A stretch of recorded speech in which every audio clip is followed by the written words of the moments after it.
Naam, tunaendelea na matangazo yetu na hebu tufahamu kuhusu mchakato wa ajira za serikali ama tunazungumzia ajira kwenye taasisi za umma. Tunafahamu mchakato huu unaendeshwa na Secretariat ya Ajira. Tumesikia kuhusu ajira poto na mfumo mzima ambao unatumika kuwapata waajiriwa bora.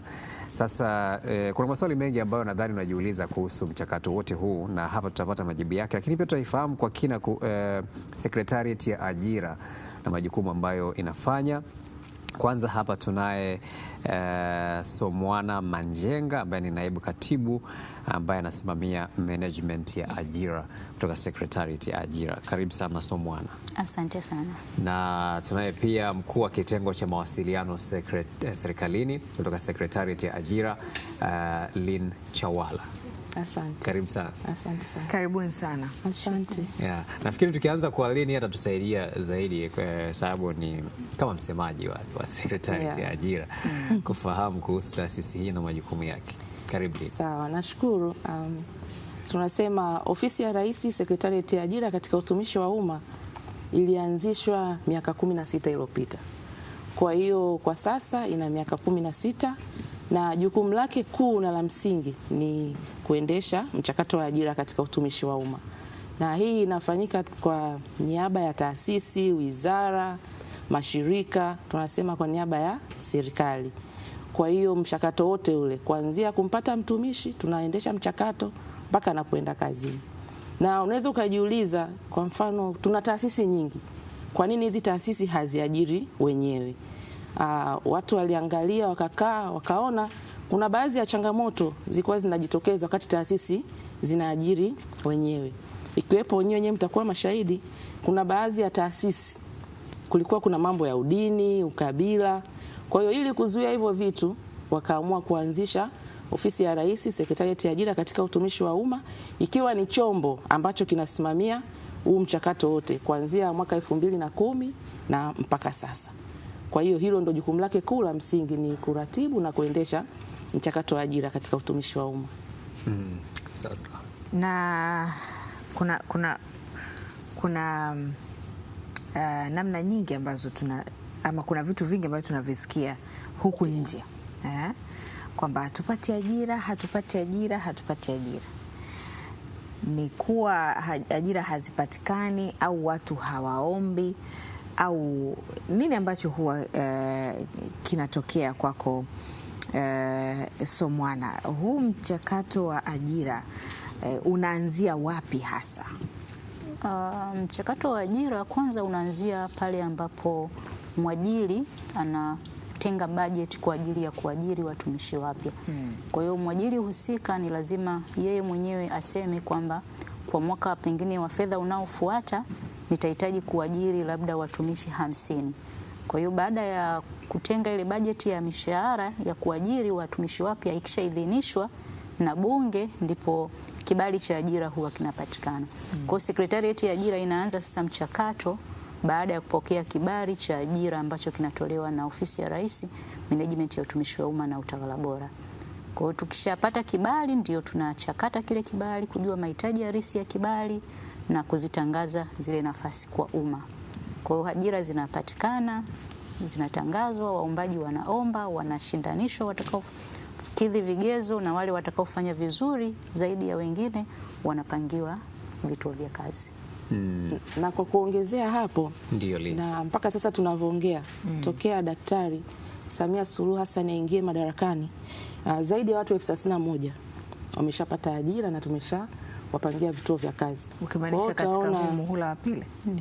Toka alivyoingia ile mwaka 2021 mpaka sasa zaidi ya watu 31,000 wameenda kazini. Kwa hiyo ukiangalia hiyo ni namba kubwa sana, na hii inajumlisha kada ya afya, kada ya walimu na kada mbalimbali. Sasa katika hizo zote takwimu kwenye database yenu, watu 31,000 kati ya wangapi ambao wameomba ajira? Hizo ni takwimu kwanza za hiki kipindi cha Novemba, Mei, na katika kile kipindi tulikuwa tumetangaza nafasi nyingi kidogo. Tulikuwa na waombaji zaidi ya 200,000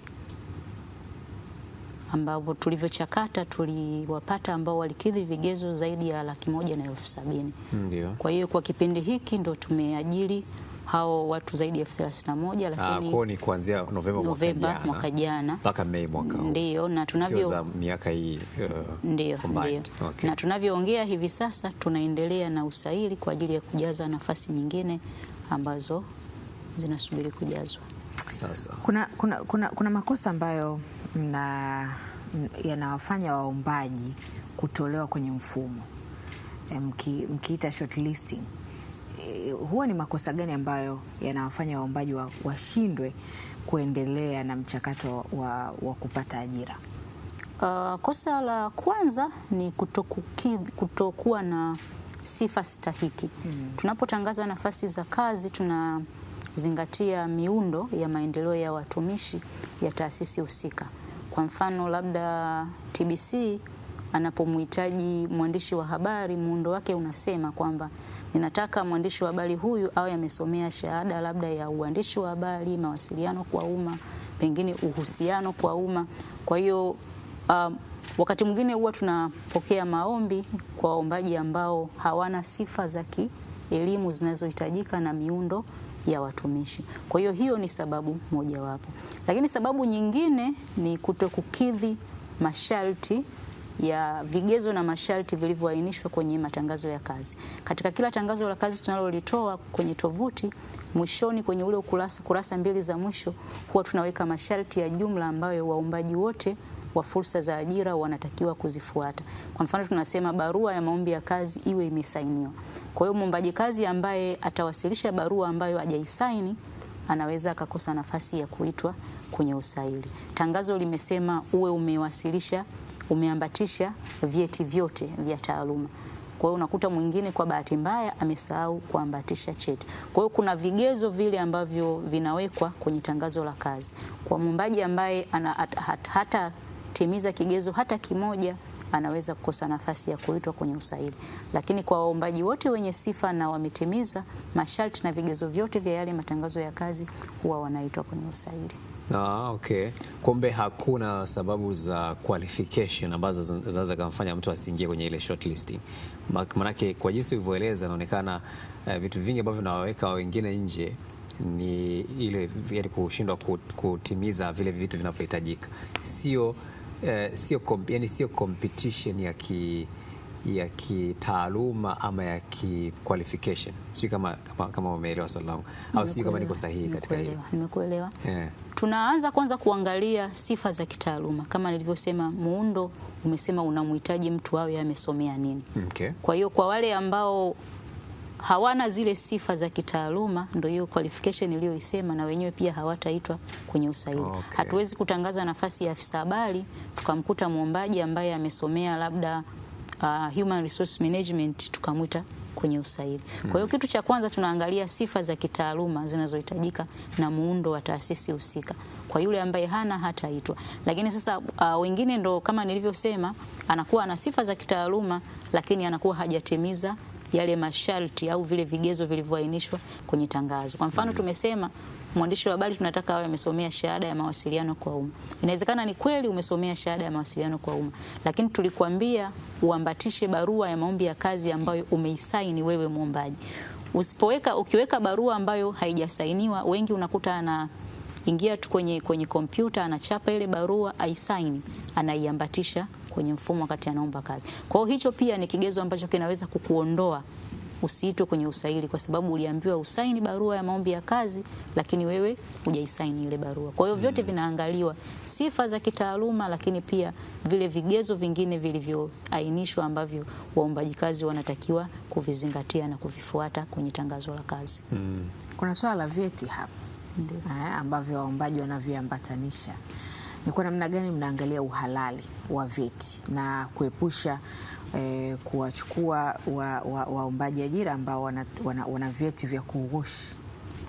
Ninakushukuru sana kwa swali zuri. Kwanza kwa sasa tumeunganisha mifumo.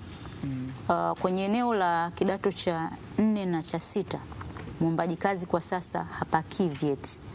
Akiingia kwenye mfumo anaweka tu index number ya kidato cha 4 na cha 6, mfumo wenyewe tayari unaenda kule kwenye mfumo wa NECTA, unavuta taarifa zake za kule NECTA. Kwa hiyo kwenye eneo hilo mwombaji kazi hawezi kutudanganya kwa sababu taarifa zake zile ambazo zipo kule NECTA ndio zinavutwa moja kwa moja kuja kwenye mfumo wa ajira poto.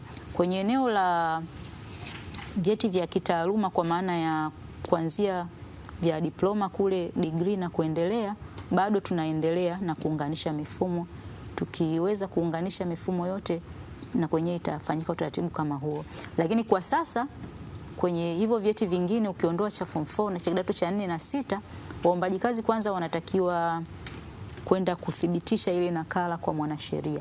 Kwamba mwanasheria tunaamini muombaji kazi anapeleka nakala na cheti halisi. Kwa hiyo mwanasheria kwanza anathibitisha kwamba ile nakala ni nakala halisi ya cheti halisi ambacho amekiona. Kwa hiyo muombaji kazi anatakiwa kuwasilisha kwenye mfumo, kuambatisha kwenye mfumo cheti ambacho, nakala ya cheti ambacho kimethibitishwa na mwanasheria. Lakini sambamba na hilo tuna utaratibu wa kuhakiki vyeti. Kwa wakati tunaendelea na michakato, huwa tunachukua vile vyeti tunapeleka kwenye mamlaka husika kwa ajili ya kuhakiki kwamba cheti husika ni halali. Kwa hiyo muombaji kazi ambaye amewasilisha nyaraka ya kugushi, kwanza hatapangiwa kituo cha kazi, lakini pia tutamchukulia hatua za kisheria kwa sababu amefanya kosa la uhalifu la kugushi nyaraka za kitaaluma. Sawa kabisa. Sasa kuna hizo, tukibaki hapo kuna watu wengine unakuta ana cheti anataka kuomba ajira. Yaani unajua mtu akishakuwa hana kazi bana anatafuta tu namna yeye aweze kupata kazi. Kwa hiyo mtu mwingine inawezekana mtu ana masters alafu kazi iliyotangazwa pale ni kazi ambayo inahitaji mtu tu mwenye degree. Sasa yeye akijiangalia naweza tu nikaomba hata hii mradi tu niingie kwanza kazini. Au mwingine ana degree ana kazi iliyotangazwa inahitaji mtu mwenye diploma. Wengi wanafanya hivyo. Hasa katika mazingira kama hayo inakuwaje sasa? Mtu yani ana qualifications zimezidi zaidi au mnatafuta tu mnamwacha yule mnachukua wale ambao wana qualifications zinazohitajika? Kwanza mfumo haumruhusu kuomba mtu mwenye elimu ya juu nafasi inayohitaji elimu ya chini. Na hii ni kwa sababu tukiangalia sera ya management na ajira ile ya mwaka 2008 inazungumzia ajira za ushindani. Sasa ushindani ili uwe wa haki na usawa ni lazima wanaoshindanishwa wawe kwenye mzani. Yani wawe na uwezo unaolingana. Sasa huyu mwenye shahada akiomba nafasi ya astashahada, maana yake ameomba ile nafasi ya chini kabisa ambayo inamhitaji mtu aliyemaliza kidato cha 4 ambaye hajafanya vizuri akaenda kusomea hicho cheti. Lakini huyu alimaliza kidato cha 4 akaenda kidato cha 6 akaenda akasomea na shahada. Kwa hiyo uwezo wake wa kuchanganua mambo, kuyaelewa ni mkubwa sana ukilinganisha na huyu aliyemaliza kidato cha 4 akaenda kusomea stashahada. Na ukiwashindanisha hawa watu automatically huyu mwenye degree aliyeomba nafasi ya cheti yeye ndio atafanya vizuri zaidi kwa sababu ana uwezo mkubwa wa kuelewa vitu. Lakini wapo vijana ambao wanaeleza kwamba wanaficha, kwa ile cha juu anaficha. Anakusogezea kwanza kile cha chini afu ukishamuingiza kazini anakuonyesha kwamba sasa mimi nina masters. Kama nilivyosema awali tunaunganisha mifumo. Kwa hiyo unaweza ukaficha usikiweke, lakini tumeshaunganisha na mfumo wa Activate. Mfumo wetu utakutambua tu kwamba wewe pamoja na kwamba hukuweka hiki cheti cha stashahada lakini unacho. Lakini pia kwa wale wa shahada pia tumeunganisha na TCU.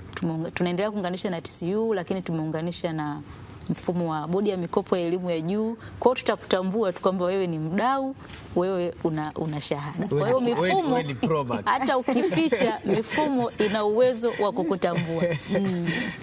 Sasa kuna masuala ambayo yapo na yanazungumzwa hasa kuhusu huu mchakato wa ajira, masuala ya rushwa, upendeleo, na kujuana, connection, kujuana kwamba mimi kwa sababu nafahamiana na Lynn basi hii ajira nitaipata. Lynn, hili mnalizungumziaje Secretariat? Yani Secretariat pale mwanzo nilielezea kwamba miongoni mwa vitu ambavyo tunavipinga sana ni hayo masuala ya rushwa, na kuhakikisha kwamba hili halitokei. Sasa hivi tunatumia mifumo. Kwa hiyo na hii mifumo inaanza katika hatua ya awali kabisa. Ukiwa unaomba nafasi ya ajira, unaomba kupitia mfumo. Kwa hiyo pale utapakia vyeti vyako, utaweka na picha nzuri, utasomeka vizuri, na kama alivyoelezea mwenzangu utaweka zile index number. Tuna mifumo inasomana sasa hivi, inavuta taarifa. Kwa hiyo ukishajisajili, kwa hiyo kazi yako inabaki tu kutuma barua ya maombi ya kazi na tutakuita kwenye kufanya usaili. Kwa kawaida huwa tuna usaili za aina 3. Tuna usaili wa kuandika, tuna usaili wa vitendo na tuna usaili wa mahojiano. Kwa hiyo yote tumeidhibiti, inafanyika kwenye mfumo. Kwa hiyo sasa hivi wanafanya kidigitali ule usaili wa kuandika. Tulichofanya kwa sababu tunajua facilities ni ndogo katika sehemu nyingi na tunatumia kompyuta. Kwa hiyo tunachagua katika mikoa tofauti tofauti zile sehemu ambazo zina computer lab. Kwa hiyo tunaweka ile sehemu, wanaenda wanafanya usaili wao wa kuandika. Kwa hiyo utaona anaomba kwenye mfumo, ule usaili wa kuandika anafanya kwenye mfumo. Matokeo tayari yanaingia, mifumo inasomana. Akienda kwenye usaili wa mahojiano pia, akitoka taarifa zake zinaingizwa kwenye mfumo. Na uzuri wa mfumo tunaokwenda nao, hatushindanishi mtu na mtu, bali tunashindanisha mtu na yale maswali ambayo tunamuuliza. Kwa hiyo utaona hapo hakuna room ambayo mtu anaweza akatoa rushwa ili aweze kusaidiwa kuingia katika utumishi wa umma. Lakini sasa sisi niseme ni kasumba. Tunawaambia watu kwamba sasa hizi kuna mifumo na uwezo wako utakupeleka kazini, lakini hizo kesi bado ziko ni nyingi. Watu hawataki kubadilisha mindset, hawataki kukubali kwamba uwezo wangu utanipeleka kazini.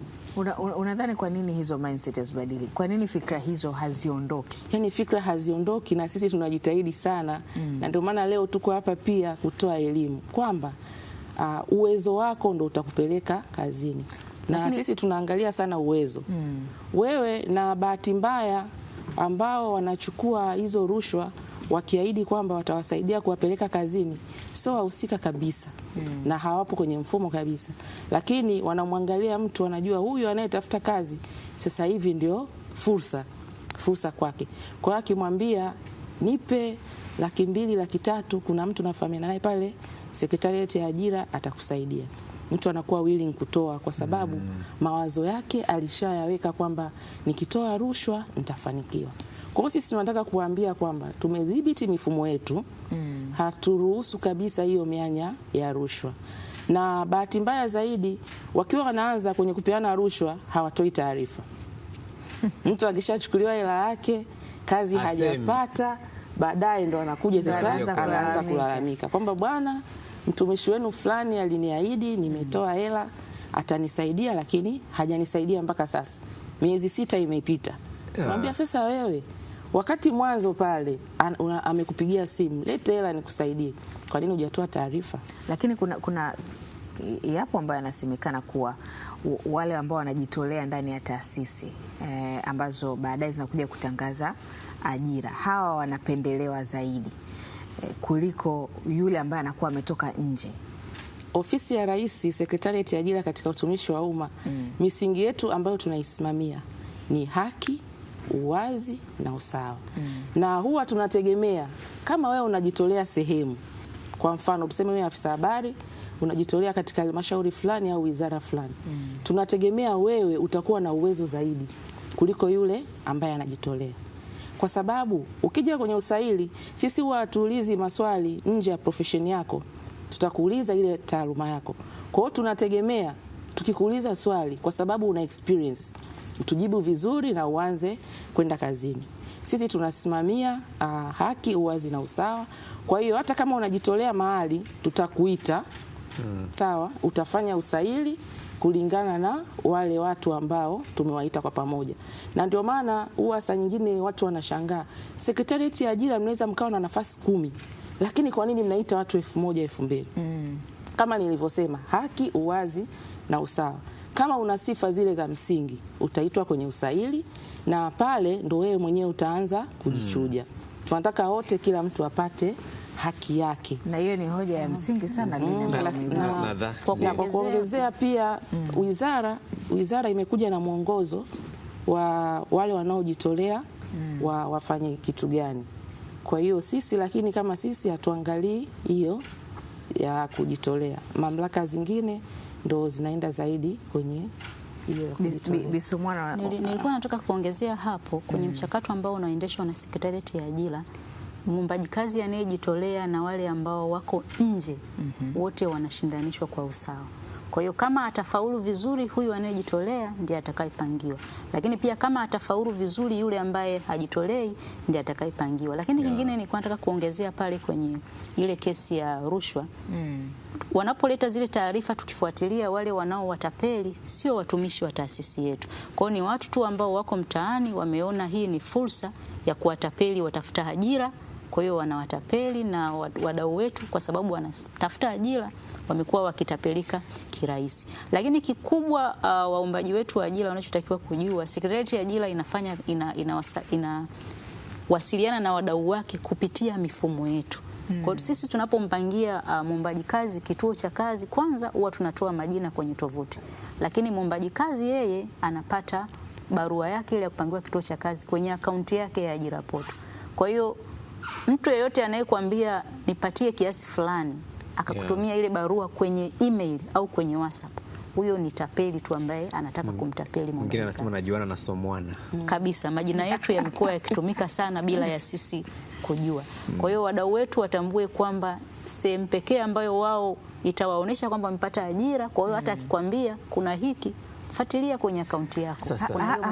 Hapa kwenye hoja ya Lynn Goodluck, swala la kuitwa watu 1000, watu 4000 wakati mwingine wakiwa wanahitajika watu 3 hadi watu 5, kwa nini huwa inakuwa hivi?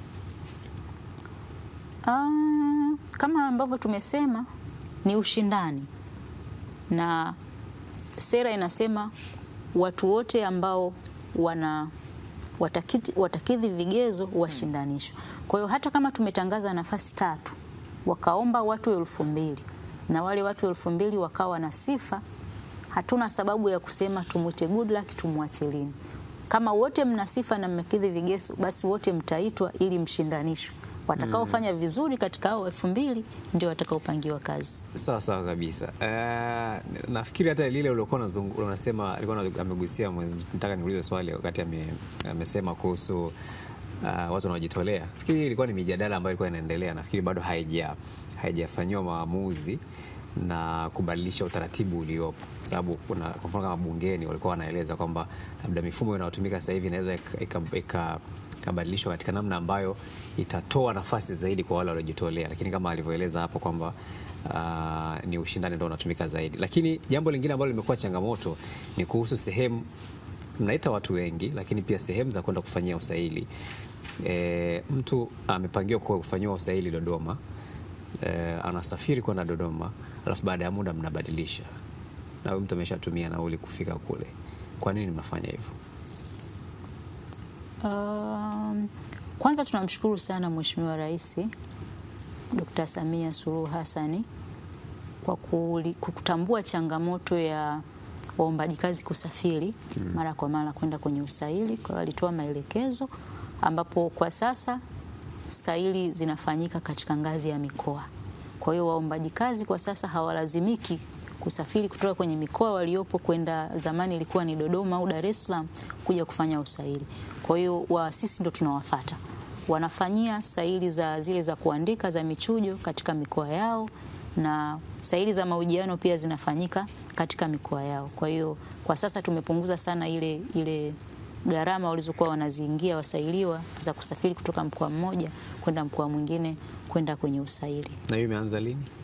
Imeanza ina miaka 2 sasa. Okay. Ndio. Sasa tuzungumzie pia kuhusiana na watu ambao wako nje ya nchi ambao wanapenda kuomba ajira kutoka Sekretarieti ya Ajira. Tunafahamu kwamba wanakuwa labda wamesoma nje ya nchi na wanahitaji sasa kulocalize vyeti vyao na taaluma zao ili waweze na wenyewe kuingia kwenye mchakato huo. Wao wanafanyaje? Kwa sababu maombi yanawasilishwa kwa njia ya mfumo, kwa hiyo mwombaji kazi huko alipo ana uwezo wa kujisajili na kuomba nafasi zinazotangazwa nchini. Lakini kwa waombaji ambao wamepata taaluma zao nje ya nchi, ni lazima kwanza waje kuthibitisha zile taaluma zao kwenye mamlaka za ndani.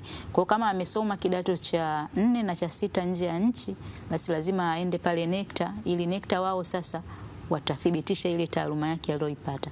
Na kama amesomea diploma au certificate, ataenda NACTVET. Kwa vyeti vya shahada na kuendelea ni TCU.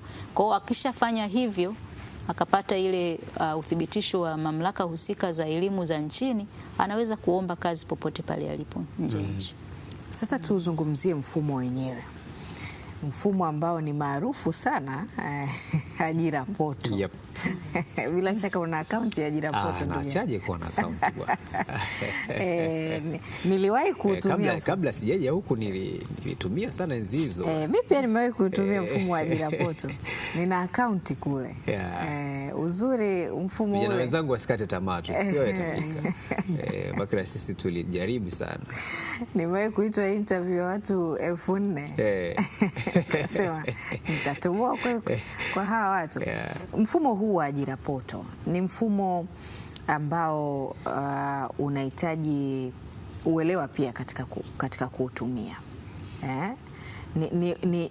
Ni kwa namna gani mfumo huu unaweza ukatumika kisahihi? Mfumo unaweza ukatumika kisahihi, kwanza mwombaji kazi kuweka taarifa zake sahihi. Kwa sababu mwombaji kazi anatakiwa kujisajili, lakini huwa tunatumia namba ya NIDA. Kwa hiyo ni lazima awe na namba yake ya NIDA. Akishajisajili, tunataka mwombaji kazi aweke taarifa zake sahihi, kwa maana ya elimu yake sahihi. Na mfumo wenyewe sehemu nyingi sio za yeye kuandika. Kwa mfano kwenye sehemu ya taaluma pale tayari tumeshaweka elimu zote ambazo zinapatikana nchini na nje ya nchi, lakini pia na vyuo. Kwa hiyo mwombaji kazi anatakiwa yeye aende tu akachague, kama umemaliza kwa mfano niseme labda diploma in accounting. Kwa hiyo aende akachague diploma in accounting.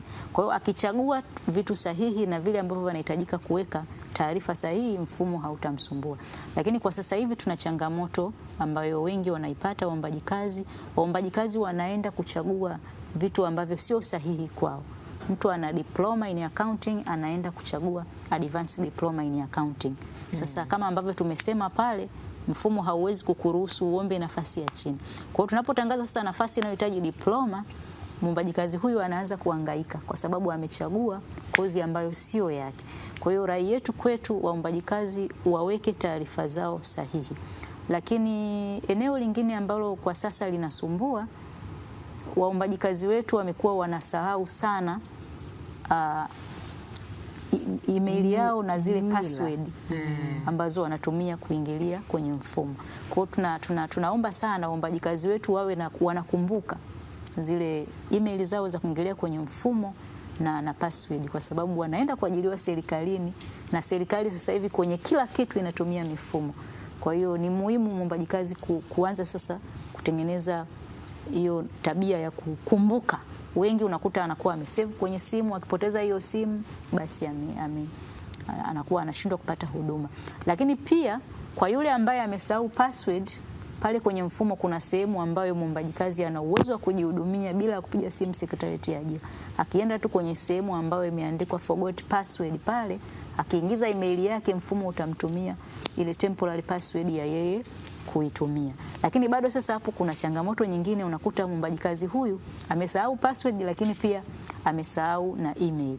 Sasa kuna njia nyingine ya kuweza kupata email yake ambayo ataenda kuitumia pale kwenye eneo la forgot password. Kwa maana ya akienda kwenye simu sasa, kwenye ile namba ya simu ambayo alitumia kwenye mfumo, kwenye kile kikoa cha nyota ambayo hahitaji hata huwe na bando la internet, nyota 152 nyota 00 leli, akibonyeza option namba 9 ya ajira na utambuzi, then akabonyeza option namba 1 ya ajira. Akitoka pale kwenye ajira anaenda kwenye option namba 3 ambayo ni my profile. Akikliki option namba 1 ya continue, pale pale ataletewa email yake ambayo yeye ameitumia kule kwenye mfumo wa ajira poto. Kwa hiyo anaweza akaichukua ile email sasa akaenda kule akajihudumia, kwa sababu sasa hivi simu nyingi sana ambazo tunazipokea kwenye dawati letu la msaada ni za watu wenye changamoto ya email na password, lakini kingine kikubwa ni hao wenye changamoto ambao wanasema wameweka sifa kimakosa. Alikuwa na degree, aliselect masters. Kwa hiyo hapa pia tunatoa rai waombaji wetu kuwa makini wanapojisajili, kuhakikisha kwamba wanasoma vizuri na kuweka taarifa sahihi kwao, kwa sababu wakikosea wakati wa kuomba itawaletea changamoto. Sawa. Lakini akikosea anaweza kuwa na option ya kubadili, yani kufanya marekebisho. Hapana. Mwanzoni mantiki yake ni nini? Kwa nini hamkuweka hiyo option? Mwanzoni especially pia kuna wengine wanalalamika kuna ugumu wa kuondoa cheti, yani akisha-upload ukiondoa. Huko nyuma kulikuwa kuna hiyo option, lakini tukagundua waombaji kazi wetu wanatudanganya. Yani mtu anaweka cheti cha degree kama ulivyotoka kueleza pale mwanzoni, akiona nafasi ya certificate imetangazwa anafuta vile vya juu, anaomba ya certificate. Kwa hiyo walikuwa wanatudanganya, na akifika tu kwa mwajiri zile process anaweza aka-upload bahati mbaya, labda kikawa uploaded baadaye akatamani kukiondoa, au ukishaweka cheti huwezi kuondoa. Kwa wale ambao wamekosea sasa, kwa maana ya una diploma ila kwa bahati mbaya umesema una degree, ni lazima utuandikie barua, sisi ndo tutajiridhisha kama ni kweli umekosea. Utakosea ukaupload hata kitu kingine, umeupload barua ya serikali ya mtaa, akiupload kitu kingine kwenye cheti au akaupload cheti kingine ambacho sio cha kitaaluma, labda cheti chake cha ubatizo, sisi Sekretarieti ya Ajira tutakusaidia kukiondoa baada ya kuondoa ulikosea. Kwa sababu tulikutana na hiyo changamoto ya watu yani walikuwa wanauchezea mfumo, kwamba leo tumetangaza nafasi ya afisa habari, inahitaji bachelor ya masters communication, anaweka ile anaomba. Kesho tumetangaza nafasi ya human resource officer, inahitaji shahada ya human resource management, anatoa kile cha mass communication anaweka hiyo. Kwa hiyo walikuwa wanaudanganya mfumo, ilikuwa inatusumbua. Lakini kuna namna ambavyo naweza nikaweka vyeti vyangu vyote, lakini ikatokea nafasi ya human resource, nina degree nikaomba, bila kujali kuwa nina degree nyingine ya ualimu. Kama una degree 3 4 unaweka vyote na zote unaomba. Sasa katika hilo mtu ana upload cheti chake, si ndio? Maana tayari nyinyi mnakuwa nacho. Ndio. Kweli si kweli? Ndio. Sasa kwa nini anapokuja kwenye usaili bado mnamwambiaje na cheti chake original? Na mnakikagua mlangoni wakati anaingia kwenye usaili. Kwa nini? Ni kweli kabisa. Kule kwenye mfumo anaweka nakala ya cheti. Lakini kwenye usaili tunahitaji haje na cheti halisi kwa ajili ya uhakiki wa kina. Sote tunatambua kwamba tuna vyeti ambavyo vinatengenezwa Kariakoo hapo.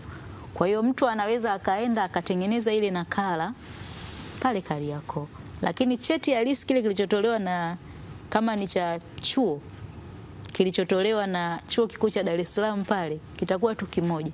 Kwa hiyo tunahitaji vyeti halisi kwenye usaili kwa ajili ya kujiridhisha na sifa na taaluma walizonazo waombaji kazi. Lakini nadhani labda kuendelea kuboresha zaidi mfumo uwe na uwezo wa kureject cheti ambacho si halisi. Inawezekana kufanya hivyo.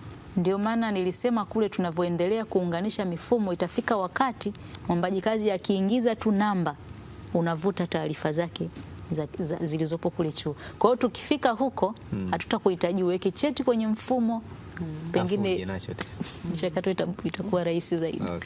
Baada ya kutumia ajira poto kuomba kazi na kufika katika maeneo ya usaili ambayo mengi tumeyagusia, kuna swala la kutoa matokeo. Kuna zile sahili mnaita za maandishi, zile mnaziita writing, mtihani wa kuandika, chujo almaarufu. Lakini wengi wanaondoa watu wengi na wengi wanasema kuwa taarifa yani kama haziji mtu amekaa anasikilizia mpaka asikie mwenzake ambaye alikutana naye kwenye usaili naambia ni mimi nimeitwa kwenye oro. Kumbe hizo taarifa inakuwaje? Na hata hizo taarifa za pili sasa za matokeo ya usaili wa mahojiano hiyo oro, mna mfumo gani ambao ni wa kutoa taarifa lini? Nashukuru. Uzuri sisi mifumo inafanya kazi na sasa hivi. Na uzuri wa ule mfumo unaongea direct na msailiwa. Kwa hiyo tukikuita kwenye usaili wa mahojiano, na uzuri sasa hivi tunafanya kwenye mfumo, kwa hiyo mfumo unasaisha. Ukifanya usaili wako asubuhi mpaka jioni unapata matokeo yako. Na yanakwambia selected for oral au not selected. Kwa hiyo mfumo una communicate. Sasa huyo anayesema kwamba taarifa hazipati ni kwamba akitoka kwenye usaili harudi tena kwenye akaunti yake kuangalia, lakini mawasiliano yanafanyika direct. Tunatoa matokeo kwenye website, ana uwezo wa kuona matokeo yake, lakini pia tunamtumia kwenye akaunti yake, tunamwambia umefaulu, utaendelea na hatua inayofuatia. Kwa hiyo mfumo ni mzuri sana, unakwambia. Na hata kama haujawa shortlisted, ule mfumo unakwambia haujawa shortlisted, labda kwa mfano barua tulikwambia elekeza Sekretarieti ya Ajira, hujaelekeza. Kwa hiyo mfumo wetu unazungumza. Kwa hiyo mimi tu ni wasii kwamba wakishaona wamefanya usaili, jioni wapite kwenye tovuti au tu aende kwenye akaunti yake. Na uzuri wa huu mfumo unaweza ukaupata hata kutumia simu yako. Sio lazima uende sehemu yenye kompyuta. Kwa hiyo yeye ikifika jioni aingie kwenye simu yake, apakue pale kwenye akaunti yake, atakutana na matokeo ya usaili ambao amekwisha ufanya. Kwa kuongezea hapo, kuna hoja ya pili ambayo kwa sasa ndio kilio kikubwa cha wadau, matokeo ya usaili wa mahojiano. Kwa sasa huwa tunatoa matokeo kwa wale tu wanaopangiwa. Wale wengine wanakuwa hawajijui kama amefeli au amebaki kwenye kanzidata. Kwa hiyo kilio hiki cha wadau tumekisikia, na muda sio mrefu tutaanza kuwatolea matokeo yao. Lakini tunawasihi tu kwamba ukiambiwa upo kwenye kanzidata haimaanishi kwamba utapangiwa kesho, kwa sababu hata kanzidata ina wa kwanza na wa mwisho. Kwa hiyo kama mpo 20 kwenye kanzidata, kuna mmoja yuko pale wa kwanza kwenye ile kanzidata labda ana 80, alafu kuna wa mwisho kwenye kanzidata mwenye 50. Kwa hiyo ukiwa kwenye kanzidata wewe ni wa mwisho mwenye 50, huwezi kupangiwa hadi aliyepata 51 wa pili kutoka mwisho apangiwe. Tumekisikia hicho kilio, tutaanza kuwapatia matokeo yao ya usaili wa pili. Wale wote waliopangiwa na wale wanaobaki kwenye kanzidata, na wale pia ambao hawakufanya vizuri wajione kwamba hawajafanya vizuri. Sawa. Sasa na muda pia wa kutoa matokeo. Ndio. Minimum maximum. Mwa mnatumia muda gani mpaka kutoa matokeo ya baada ya usaili? Yale ya mahojiano. Tuanze na ya maandishi na kisha yale ya mahojiano. Usaili wa maandishi kama ambavyo ametoka kuelezea lini, kwa sasa kwa sababu wanafanya kidigitali na ule mfumo unasahihisha wenyewe. Kwa hiyo siku ile ya usaili, baada ya wasailiwa wote kumaliza usaili, mfumo unasahihisha na kutoa matokeo. Kwa hiyo kwa sasa matokeo ya usaili wa mchujo ule wa kuandika huwa yanatoka siku hiyo hiyo ya usaili. Lakini kuna ile ya usaili wa mahojiano. Usaili wa mahojiano inategemea sasa na idadi ya nafasi, lakini pia na idadi ya wasailiwa. Kwa sababu baada ya usaili wa mahojiano huwa tunachakata yale matokeo, kwa sababu lazima uyachakate, yapangwe wa kwanza hadi wa mwisho, na huwa tunaandaa taarifa ya usaili ambayo tunaiwasilisha kwa wajumbe wa Sekretarieti ya Ajira. Kwenye taasisi nyingine unaweza ukasema ni wajumbe wa bodi, sisi wanaitwa wajumbe wa Sekretarieti ya Ajira. Wajumbe wale wana jukumu la kwanza kuangalia namna gani mchakato wa usaili umefanyika na kujiridhisha wale ambao sisi tunawapendekeza kuwapangia vituo vya kazi kama ni kweli ndio hao wanaopaswa kupangiwa vituo vya kazi kwa mujibu wa matokeo ya usaili. Kwa hiyo wakishajiridhisha kwamba usaili umeendeshwa vizuri kwa kufuata misingi ya sheria, kanuni na taratibu, na wale tuliowapendekeza kwamba wanatakiwa kupangiwa ndio wana sifa na wenye wanaohitajika kupangiwa kwa mujibu wa matokeo ya usaili, wanaidhinisha. Kwa hiyo baada sasa ya wajumbe kuidhinisha matokeo ndio tunaanza kuwapangia. Sasa mchakato wa kuwapangia inategemea sasa kama nilivyosema na idadi ya nafasi. Kwa mfano, tulitangaza nafasi za walimu wa shule ya msingi zilikuwa zaidi ya 3,000. Sasa zile nafasi 3,000 ni ngumu kwetu kuwapangia kwa siku moja, kwa sababu tunapanga kwa kuangalia mahitaji ya mwajiri mmoja mmoja. Ni kweli tulitangaza zile nafasi 3,000, lakini zile nafasi 3,000 ni za halmashauri zaidi ya 100 labda na 80. Kwa hiyo unajikuta leo umechukua labda faili la halmashauri ya jiji la Dar es Salaam, halmashauri ya Temeke, halmashauri ya Mkuranga, unajiridhisha kwamba halmashauri ina nafasi ngapi? 50. Unawapanga wale 50, barua zinaenda kusainiwa, unatoa. Kwa hiyo ni mchakato kidogo. Ni mchakato. Sasa hapo kwenye usaili pia kuna wasiwasi kwamba upendeleo unaweza ukafanyika kwa kupitia majaji, watu wanaokuja kuwafanyia usaili. Sasa natamani kujua mnatumia vigezo gani kuwachagua wale wanaowafanyia usaili, hasa ule usaili wa mdomo, kwa sababu ule unakuwa na kuonana ana kwa ana na yule ambaye anafanya usaili. Kwa kuongezea hapo pia taaluma inahusika vipi? Kama usaili ni wa mtaalamu wa maabara, mwalimu, mhasibu, taaluma inahusika vipi pia kwa hao majaji? Tuanzie na hivyo sasa, utaratibu wa kuwapata. Asante. Kwanza, sheria iliyoanzisha Sekretarieti ya Ajira ile sura 298 inatutaka Sekretarieti ya Ajira kutumia wataalamu, nawesema appropriate expert, wataalamu waliobobea katika sekta husika inayosailiwa. Kwa hiyo sisi kama taasisi tunapokuwa na usaili, kitu cha kwanza tunaangalia wataalamu wa zile kada zinazosailiwa wanapatikana wapi. Kama tunamsaili mtaalamu wa mionzi, kwa hiyo sisi tunaangalia kwamba ni taasisi zipi zina hawa wataalamu, na wataalamu hao tunawatumia kwanza waliopo kwenye public service, lakini kama kwenye utumishi wa umma hakuna wataalamu, tunaenda pia kuwachukua waliopo nje ya utumishi wa umma. Kwa hiyo tukishatambua kwamba wataalamu hawa wanapatikana kwenye taasisi hizi, huwa tunaandika barua kwenye hizo taasisi za kuomba. Lakini wale wataalamu wanaambiwa tu wanakuja kwenye kazi, hawajui wanakuja kwenye kazi gani. Na taratibu zetu ni kwamba jopo moja linatakiwa kuundwa na wataalamu kutoka kwenye taasisi tofauti. Kwa hiyo wanakuja pale wakiwa hawajuani, asubuhi ndo wanaambiwa wewe na wewe na wewe na wewe mtaenda kutengeneza jopo hili. Kwa hiyo hicho ni cha kwanza, wanakuwa hawajuani. Lakini katika kila jopo la usaili huwa tunaweka sisi pia mtaalamu wetu ambaye yeye sasa ana jukumu la kusimamia kanuni na taratibu zinazoongoza michakato ya ajira. Na katika hilo pia hawa wanaokuja kufanya usaili, hasa usaili wa mdomo, si ndio? Ndio. Zile marks ambazo watu walizipata zina mchango wowote kwenye usaili wa oral? Kwa mfano kama mtu alipata 69, kuna namna ambavyo hii 69 ya kwenye written inaweza ikachukuliwa kujumuishwa na ile itakayopatikana kwenye oral, ama hii akishapita pale kama kwenye home and away kwenye kama aggregate tunatafuta hivi. Kwa sasa kwenye usaili wa kuandika ule wa mchujo hakuna ile aggregate. Aggregate kwa sasa inatumika kwenye zile kada ambazo zinafanya usaili wa vitendo. Kwa yale matokeo yaliyopatikana kwenye usaili wa vitendo yanajumlishwa na matokeo yaliyopatikana kwenye usaili wa mahojiano na kutengeneza wastani. Ila kwenye usaili wa mchujo hatufanyi hivyo. Kwa ile ikishapita imepita hiyo. Ile ikishapita imepita. Haijalishi mpata 69, 80. Ndio hiyo imepita. Na pale kwenye usaili kama nilivyosema, huwa tunaweka mtaalamu wetu. Kwa hiyo wale wajumbe, kitu cha kwanza wanatakiwa, na maswali yale ya usaili huwa wanakutana nayo kwenye chumba cha usaili asubuhi.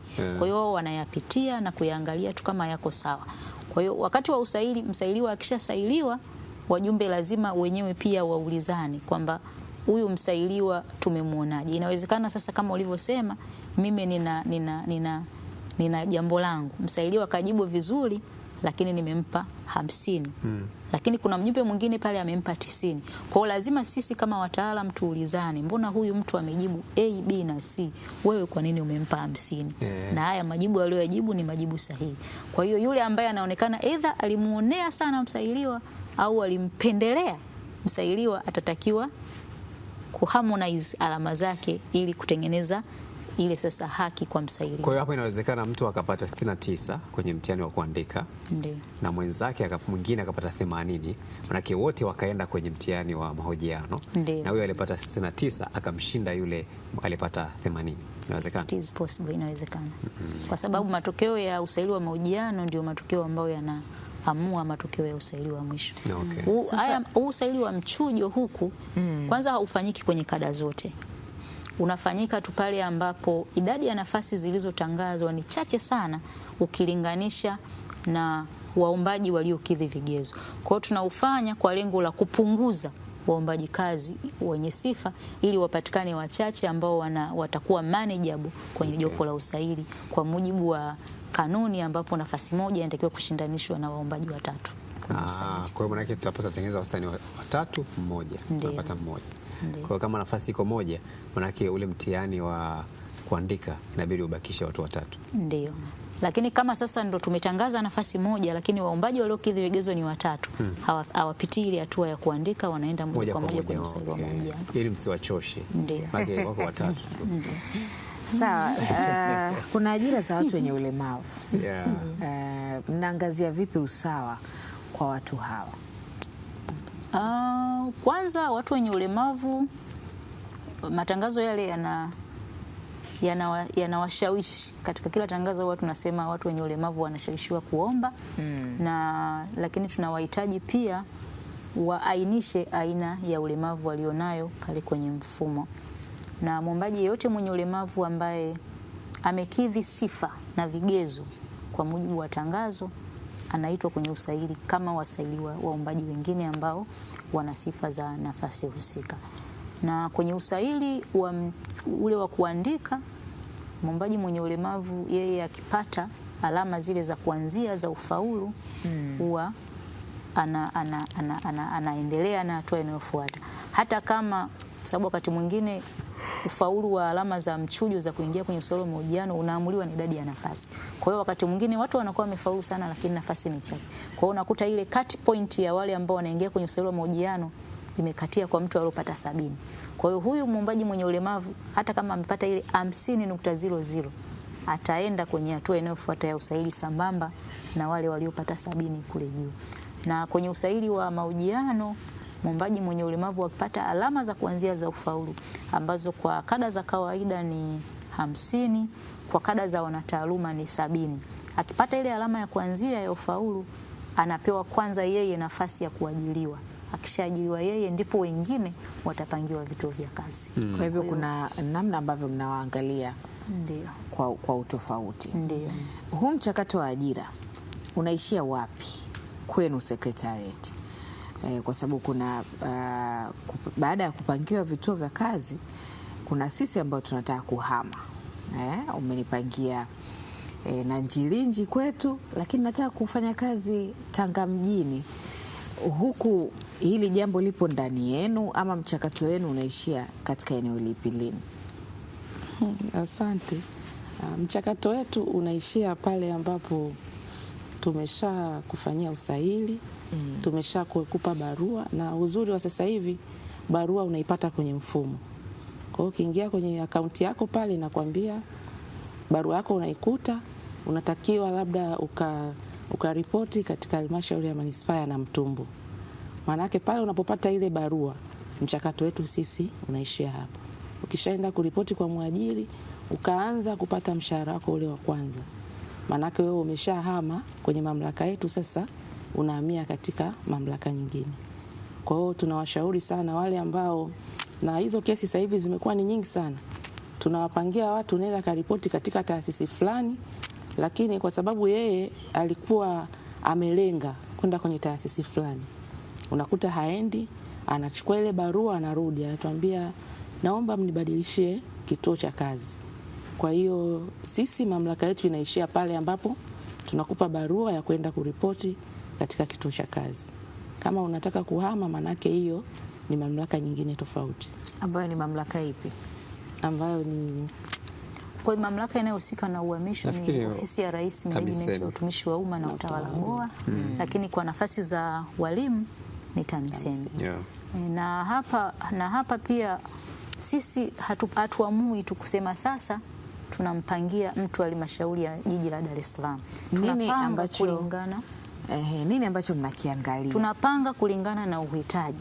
Kwa hiyo inawezekana wewe unataka kwenda Dar es Salaam lakini Dar es Salaam hana uhitaji wa kuajiri huyo mtu.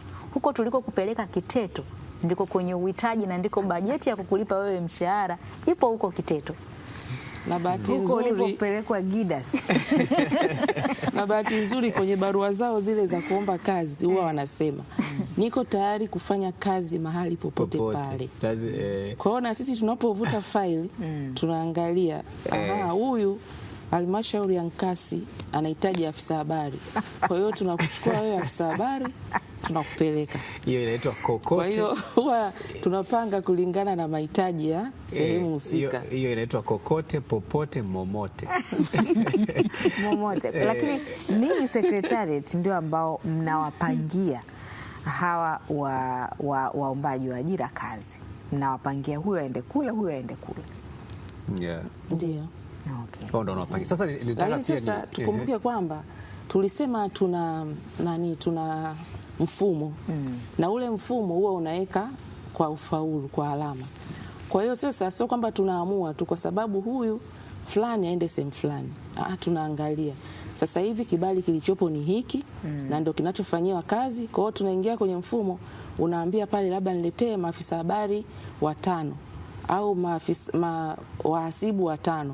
Kwa hiyo manake wakija pale unachukua ile faili unaandika wapeleka kule ambako wanatakiwa kwenda kuhudumia. Sasa kuna baadhi ya maswali na unajua kuna vijana wengi sana wanafuatilia sasa hivi na wengine wananitumia maswali tunaofahamiana nao. Swali hili actually msingi wake ni kwamba kuna watu wanaomba nafasi fulani, lakini aina ya maswali yanayoulizwa yanakuwa yamebezi zaidi kwenye kitu kingine. Kwa mfano, mtu anaweza akawa ameomba kazi kama producer. Ni kweli taaluma aliyosomea inawezekana ikawa inahusiana na mambo ya kupiga picha na nini, lakini unakuta maswali mengi yanayoulizwa ni maswala ya kupiga picha, yani photojournalism.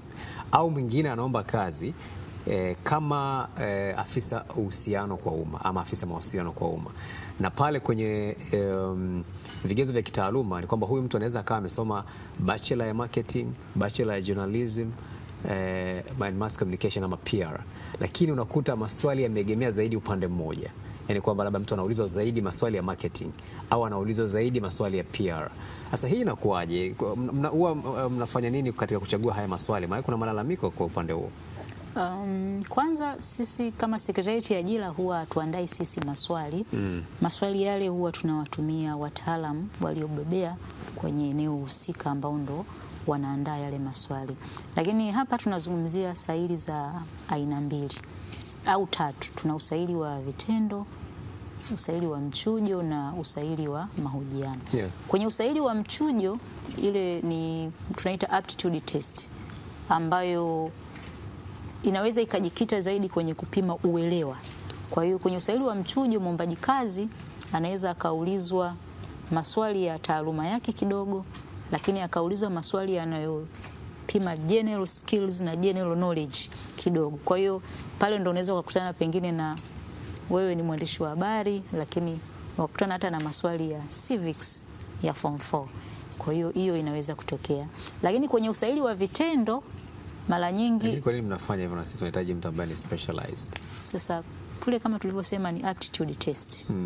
Kwamba yenyewe inapima tu vitu vingi ili tuwapate ambao wenye uelewa wa mambo mengi kwa ujumla wake. Kwenye usaili wa vitendo msailiwa anapimwa kwenye eneo ambalo naweza nikasema very specific ya kile ambacho anakwenda kukifanya. Kwa hiyo kama wewe ni producer tutakupa basi test labda ya kutangaza taarifa fulani au kufanya kitu fulani. Kama wewe ni editor tutakupa kitu fulani ambacho utueditie, uangalie pale makosa yalivyo na vitu kama hivyo. Kwa hiyo kwenye hilo ni eneo la vitendo. Lakini kwenye usaili wa mahojiano pia mara nyingi anauliza maswali ya professional, lakini wakati mwingine huwa tunaangalia job description. Huyu msailiwa anakwenda kufanya nini? Tunatambua kuwa kuna baadhi ya kada zina multi discipline pale, kwamba unakuta kada moja anasema anahitaji business administration, anahitaji accounting, anahitaji economics waingie. Sasa mtu kama huyu unamuuliza maswali gani? Kwa hiyo huwa maswali yanajikita kwenye msailiwa anakwenda kufanya kitu gani pale akiajiriwa. Okay. Haya, sawa kabisa, na umetoa ufafanuzi mzuri sana, na nadhani pia muda wetu umetutupa mkono, licha ya kwamba maswali